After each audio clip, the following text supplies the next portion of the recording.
আচ্ছা, Gottman ratio বলে কোনো কিছু নাম জানা আছে? এটাকে অনেক সময় ম্যাজিক রেশিও বলা হয়। তা আদতে ঘটনাটা কি? সেটা হচ্ছে যে কোনো একজন হাজবেন্ড ওয়াইফ বা দুজন পার্টনারের মধ্যে সম্পর্কটা কতটা ভালো তার একটা সূচক। এটাতে বলা হচ্ছে যে যদি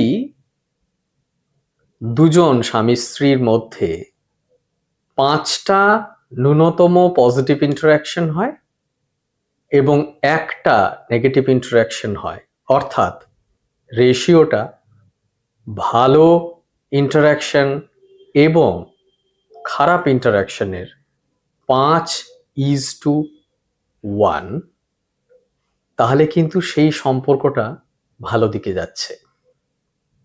কোনো একটা ঝগড়ার সময় বা মতান্তর বা মনান্তরের সময় যদি 5:1 রেশিওতে পজিটিভ এবং নেগেটিভ ইন্টারাকশনটাকে রাখা যায়, তাহলে দেখা যাচ্ছে সেখানে দ্বন্দ্ব অনেক কমে।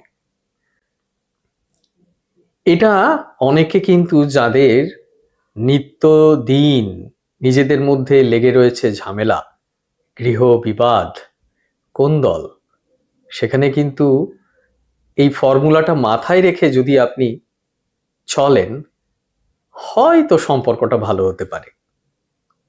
পজিটিভ ইন্টারাকশনের মধ্যে এরকম হতে পারে যে আপনি হাসলেন।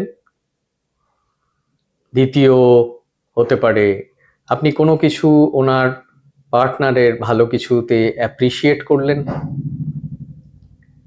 তার অন্য কোনো কাজের প্রশংসা করলেন, তার চরিত্রের বেশ কিছু কিছু দিক নিয়ে যেগুলো সচরাচর হয়তো বলা হয় না, সেগুলোকে তুলে ধরে বললেন। বা এমনও হতে পারে যে তিনি আপনার জন্য ভবিষ্যতে এই অতীতে হয়তো এমন কিছু করেছেন যেটা আপনার খুব ভালো লেগেছিল, সেই জায়গাটাও তুলে ধরে তার চরিত্রের ওই দিকটার প্রশংসা করলেন। এইগুলো হচ্ছে পজিটিভ ইন্টারাকশনের সূচক। তো এইভাবে যদি গটম্যান রেশিওটাকে মাথায় রেখে সম্পর্কটাকে এগিয়ে নিয়ে যাওয়া যায়, হয়তো সম্পর্কটা মধ্যে যদি মাঝে মাঝে কোনো দ্বন্দ্ব আসে, সেগুলোকে কাটিয়ে বেশ মজবুত একটা জায়গায় নিজেদের